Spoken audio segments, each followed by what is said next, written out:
شما ممکنه یه آدمی باشید که به فداکاری بین اطرافیانتون معروفید.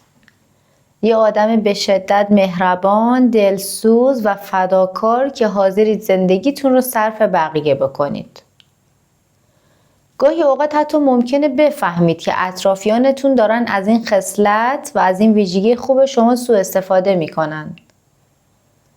اما چون خودتون رو با این هویت میشناسید و این صفت و این ویژگی در شما خیلی بارزه، خودنمایی میکنه، شما باز هم به فداکاری کردن خودتون برای دیگران، حتی اون افراد سودجو ادامه میدید. و من امروز میخوام ازتون بپرسم که تا کجا و به چه قیمتی میخواید ادامه بدید؟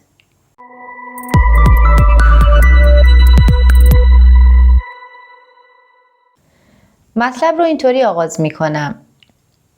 یک سری از ما آدم‌ها و حتی خیلی از ماهایی که الان پای این ویدیو هستیم ممکنه جزء دست افرادی باشیم که دیگران رو به خودمون ترجیح میدیم. یعنی اطرافیانمون، پدر و مادرمون، فرزندمون، همسرمون و همه آدم‌هایی رو که ممکنه ما به نحوی باهاشون برخورد کنیم رو به خودمون ترجیح میدیم. خوشحالی اونها رو، شادیشون رو، نیازهاشون رو، خواسته هاشون رو و در کل حال خوب دلشون رو به حال دل خوب خودمون ترجیح میدیم. و فکر میکنیم که ما کلاً در این دنیا به دنیا اومدیم و تنها وظیفمون اینه که خودمون رو صرف بقیه بکنیم. پولمون رو، وقتمون رو، انرژیمون رو، خوشحالیمون رو باید همه چیز رو وقف بقیه بکنیم و فکر میکنیم که داریم راه درستی هم طی میکنیم. یعنی شاید گاهی با خودمون به این فکر کنیم که داریم به خودمون آسیب میزنیم، ولی هیچ وقت نمیشه که به این فکر کنیم که با این فداکاری ممکنه حتی به کسانی هم که ما داریم در حقشون این لطف زیادی رو میکنیم آسیب بزنیم. و من امروز میخوام این فداکاری بیش از حد رو، این از خودگذشتگی رو از دو تا بعد خیلی مختلف، از دو تا جهتی که ممکنه تا حالا به اون نگاه نکرده باشیم بررسی کنم. سوال اول، چرا آدم‌ها به بیماری فداکاری مبتلا میشن؟ یعنی چرا یه سری از آدم‌ها فکر میکنن که باید همیشه در حق بقیه فداکاری کنن و خودشون رو فدای بقیه بکنن، خودشون رو صرف بقیه بکنن؟ 3 تا دلیل عمده وجود داره. اولین دلیلش اینه که این آدم‌ها در عمق وجودشون باور دارن که فقط اونها مسئول زندگی بقیه‌اند. وظیفه اونهاست که زندگی بقیه رو تأمین کنن. وظیفه اونهاست که خوشحالی بقیه رو تأمین کنن، خواسته هاشون، نیازهاشون رو. یعنی در عمق وجودشون به این قضیه باور دارن که اونها وظیفه‌شونه که در حق بقیه این کارو بکنن. دومین دلیلش اینه که اینجور آدم‌ها عمیقاً باور دارن که هیچ وقت نباید هیچ کسی از دستشون ناراحت بشه. یعنی اصلا این صحیح نیستش که هیچ کس بخواد به هیچ دلیلی از دست این افراد دلخور یا ناراحت بشه. برای همینه که خودشون رو وقف بقیه میکنن. و سومین دلیلش که البته ممکنه نسبت به اون 2 تا دلیل قبلی کمتر خودش رو نشون بده، یعنی احتمال کمتری وجود داره که به این دلیل بخوان این کار رو بکنن، اینه که فکر میکنن بقیه افراد هویت اونها رو اینطوری میشناسن و چون اونها اینطوری هستنه که دوستشون دارن. و اگر زمانی بخوان برخلاف این صفت یا هویتی که با اون در جامعه و بین اطرافیانشون، دوستانشون، عزیزانشون شناخته میشن رفتار کنن، اون دیدگاه خوب و مثبت بقیه رو نسبت به خودشون از دست میدن. اون هویت اصلی خودشون رو در بین اطرافیان از دست میدن.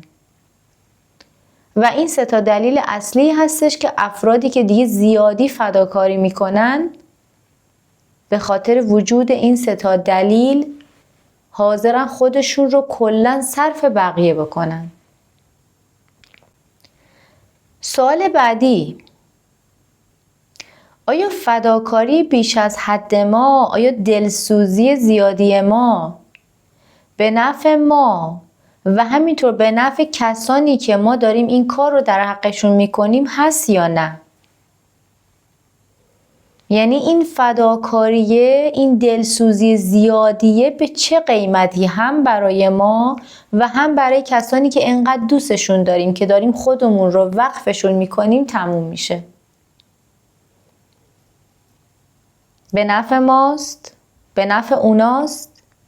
کی این وسط واقعا بهره واقعی رو از این همه فداکاری ما میبره؟ جواب این سوال رو من از 2 بعد میخوام بهتون بگم. یک بعدش تجربیات شخصی خودمه در زندگی. چرا؟ چون من هم آدم بسیار فداکاری بودم. یعنی تا همین چند سال پیش من آدم خیلی فداکاری بودم، آدم بسیار بگذشته بودم. خودم جزو یکی از این آدم‌هایی بودم که حاضر بودم خودم رو صرف بقیه بکنم. و یک دلیلی که الان این ویدیو رو دارم میسازم هم همینه. چون قبلا هم بارها در ویدیوهای قبلی گفتم که ویدیوهایی که داخل این کانال گذاشته میشه هم بر اساس تجربیات شخصی خودمه و هم بر اساس تحقیقاتی که انجام میدم.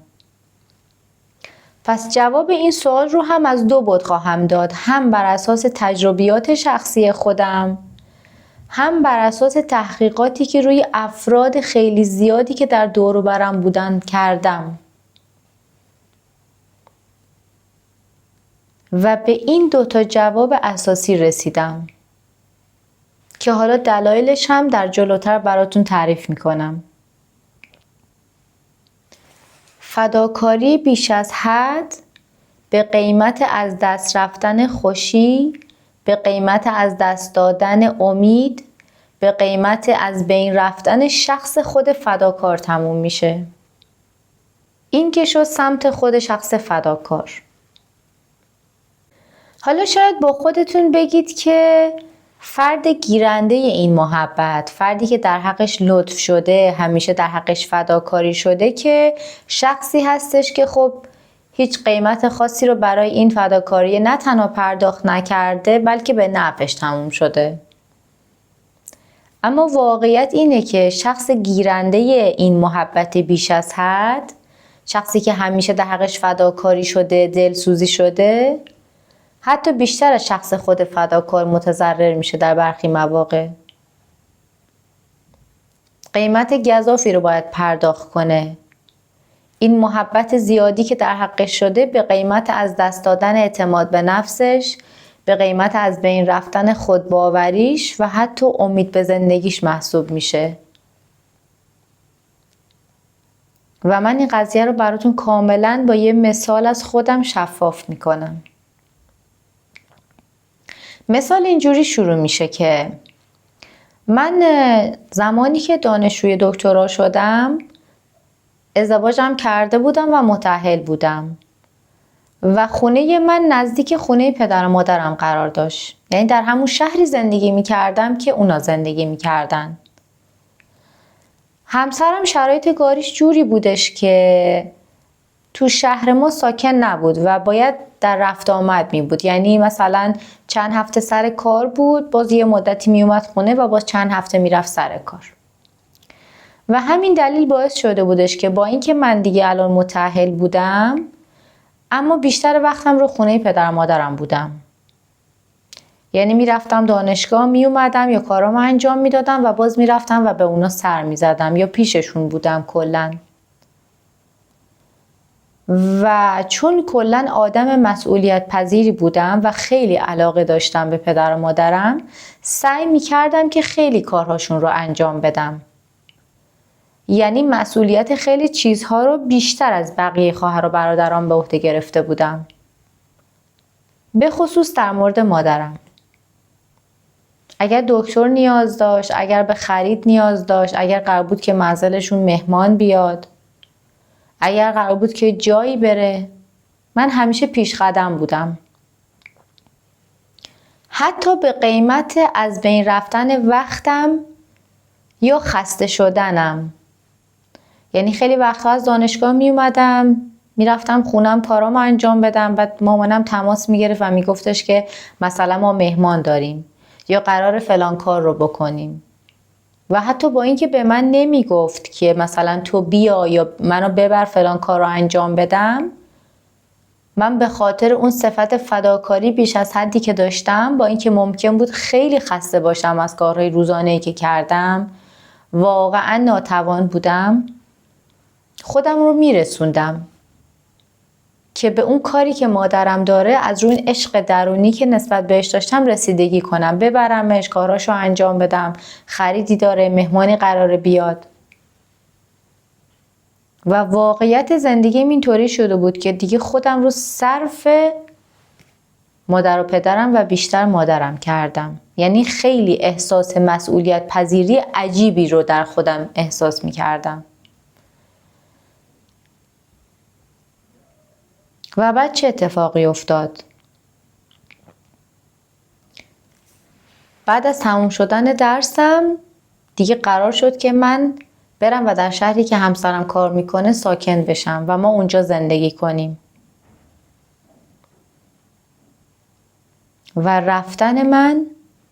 رفتن شخصی که فداکاری بیش از حدی در حق مادرم کرده بود، منی که خیلی از خود گذشتگی کرده بودم، منی که به قیمت خستگی های خودم، به قیمت ناتوانی خودم در خیلی مواقع، به قیمت پا گذاشتن روی دلم و خواسته هام همیشه در کنار مادرم حضور داشتم و حالا قرار بود برم و کلاً ازش دور باشم.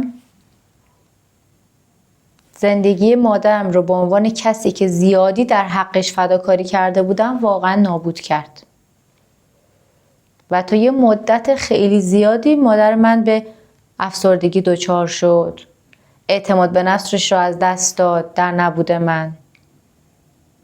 مادر من به عنوان یه خانم بزرگسال که صاحب چندین اولاد، نوه، خانم خونه خودشه، همه کار زندگی در دستشه، با رفتن من احساس کرد که زندگیش نابود شده. احساس کرد که دیگه حالا از عهده هیچ کاری تنهایی بر نمیاد.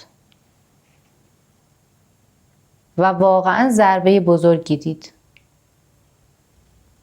و من اونجا فهمیدم که در تمام اون سالهایی که بیش از حد فداکاری کردم، خودم رو خسته کردم، خودم رو رنجور کردم، ناتوان کردم، به خودم زحمت دادم برای فداکاری‌های بیش از حدی که کردم، نه تنها به خودم ظلم کرده بودم که حتی به مادرم هم ظلم کرده بودم. این فداکاری‌های بیش از حد من باعث شده بود که مادرم اینقدر به من وابسته بشه که بعد از رفتن من اتفاقات بدی براش بیفته، اعتماد به نفسش رو، از خود باوریش رو از دست بده، امید به زندگیش رو از دست داده بود.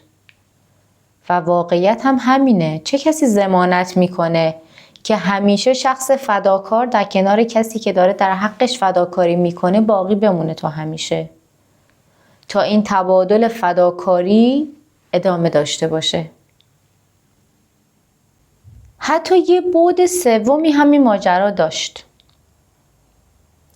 یک سری افراد بودن که در زمانی که من خیلی فداکاری‌های بیش از حدی می‌کردم، از این فداکاری‌های بیش از حد من سوء استفاده می‌کردن و خیلی کارهایی رو که میتونستن انجام بدن رو انجام نمیدادن تا من انجام بدم. و من با وجود اینکه این قضیه رو میفهمیدم باز انجام میدادم، چون احساس میکردم شخصیت من این مدلی، هویت من اینه، هیچ اشکالی نداره که این کار رو انجام بدم، حتی به قیمت به زحمت افتادن خودم. احساس میکردم که اشکالی نداره که حالا اونا دارن از من سوء استفاده میکنن. در حالی که بعد از اون اتفاق تازه فهمیدم که واقعا حضرت علی راست گفتن. خوبی که از حد بگذره نادان خیال بد بکنه. و من در این همه فداکاری برای خودم و برای کسی که در حقش فداکاری کرده بودم هیچ خیری ندیدم. از یه بعد دیگه هم حتی میشه به این قضیه نگاه کرد. یعنی یک زمانهایی برای شخص فداکار ممکنه حتی یه خشم فروخورده به وجود بیاد. کی؟ زمانی که شخص فداکار تقریباً میشه گفت فرد آگاهیه، یعنی آگاهانه داره این کار رو انجام میده و بعد در عین اون فداکاری ها و گذشت هایی که داره انجام میده یه زمانهایی میرسه که خودش رو با بقیه خصوصاً همسن و سالهای خودش مقایسه میکنه. کسانی که خوشیهای خودشون رو دارن، لذتهای خودشون رو دارن، دلخوشی هاشون رو دارن. کسانی که مجبور نیستن همیشه پا روی دلشون بذارن. و اینجاست که یه خشم در درونش وجودش رو بیشتر اذیت میکنه. احساس میکنه زمانی که دیگه بخواد برسه به اون چیزهایی که خودش دلش میخواد هیچ شور و شوقی نداره. و واقعا هم همینطوره، یا شور و شوقی نداره یا دیگه توانی نداره. من یک مثال بزنم. مثالی که از تحقیقاتم به دست اومده روی یک سری افرادی که در کنار من بودن.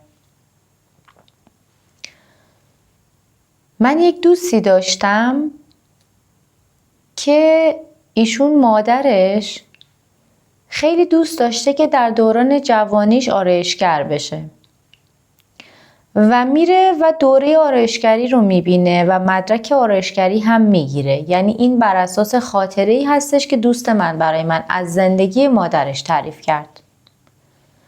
مادر ایشون خیلی دوست داشته که در زمینه آرایشگری پیشرفت کنه، خیلی هم استعداد داشته. دلش میخواسته که برای خودش یک آرایشگاه داشته باشه. اما انقدر در زندگی مشغله داشته، انقدر درگیر بچه ها میشه، درگیر کار میشه، مجبور بوده به خاطر شرایط خونه و بود نبود همسرش خیلی کارهایی رو انجام بده. بچه هاش رو کسی نبوده که نگه داره. همیشه با خودش میگفته خب حالا بچه ها که بزرگ شدن، بعد که رفتن سر کار، رفتن سر خونه و زندگیشون، بالاخره من میرم و به این آرزوی خودم میرسم. من که دیگه مدرکشو دارم. و سالها میگذره تا بالاخره واقعا بچه ها بزرگ میشن و هر کدوم میرن و سر خونه زندگی خودشون. اما چه اتفاقی میفته؟ زمانی که دیگه موقعش میرسه که این مادر بخواد به خواسته قلبی خودش برسه و بره سراغ نیازهای خودش، دنبال دلخوشیهای خودش، دیگه نه شوقی داشته و نه توان جسمیش اجازه میداده. دستهاش لرزش پیدا کرده بوده. بیماریهای جسمی گرفته بوده. مثل پادرد، مثل کمردرد. پس نه شوقی وجود داشته و نه توانی برای انجام آرزوها که در نهایت فقط به خشم و فرو خورده و در موارد بعدتر مبتلا شدن به بیماری‌های سخت‌تر. چون واقعیت اینه که منشأ خیلی از بیماری‌های ما آدم‌ها برمیگرده به چیزی که در روح ما اتفاق افتاده. اکثر بیماری‌های جسمی نشأت گرفته از بیماری‌های روحی ماست. و این اتفاقیه که ممکنه برای فرد فداکار هم بیفته که حتما هم میفته. من به عنوان بهترین جمع‌بندی برای این جریان میخوام 2 جمله از کتاب معروف افسانه عادی بودن براتون بگم. افسانه عادی بودن میگه ما آدم‌ها 2 راه بیشتر نداریم. یا باید رنج سرکوب کردن خودمون رو بکشیم تا بقیه از ما راضی باشن و در نزد بقیه محبوب باشیم. یا باید این رنج رو به جون بخریم که در نظر بقیه منفور باشیم اما بتونیم خود واقعیمون باشیم. و غیر از این دوتا حالت راه دیگه وجود نداره.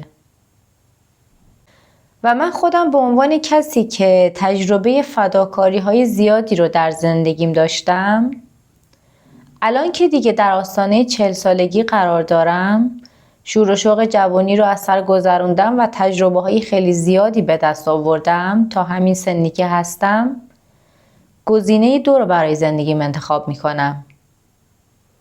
یعنی من حاضرم این رنج رو به جون بخرم تا خود واقعیم باشم. حتی اگر در نزد بقیه محبوب نباشم. چون واقعا با جان و دل فهمیدم که اگر بخوایم خودمون رو سرکوب کنیم تا نظر بقیه رو همیشه جلب کنیم، تا بقیه رو خوشحال کنیم، این رنج و دردش برای ما خیلی طولانی تره. میشه یک درد مزمن و کهنه در زندگیمون که شاید هیچ وقت برای اون درمانی پیدا نشه. اما رنجی که به خاطر بودن در هویت واقعی خودمون میکشیم، حتی با وجود اینکه از نظر بقیه مقبول نیستیم، خیلی رنج کوتاه مدت تریه و بعد از یک مدت بقیه افراد هم ما رو اونجوری که واقعا هستیم قبول میکنن. اونجوری که واقعا هستیم ما رو میپذیرن و این به نفع هر دو طرفه. نه شخص به خاطر فداکاری بیش از حد فدا میشه و نه شخصی که فداکاری رو پذیرفته به خاطر این گذشت بیش از حد اعتماد به نفس و خودباوریش رو از دست میده. و این واقعا به نفع هر دو طرف قضیه است. و من صمیمانه امیدوارم که اگر شما شخص فداکاری در زندگیتون هستید، یک بار هم که شده از این زاویه به قضیه فداکاری نگاه کنید. هم به خاطر خودتون و هم به خاطر عزیزانتون که دارید در حقشون فداکاری میکنید. موفق باشید.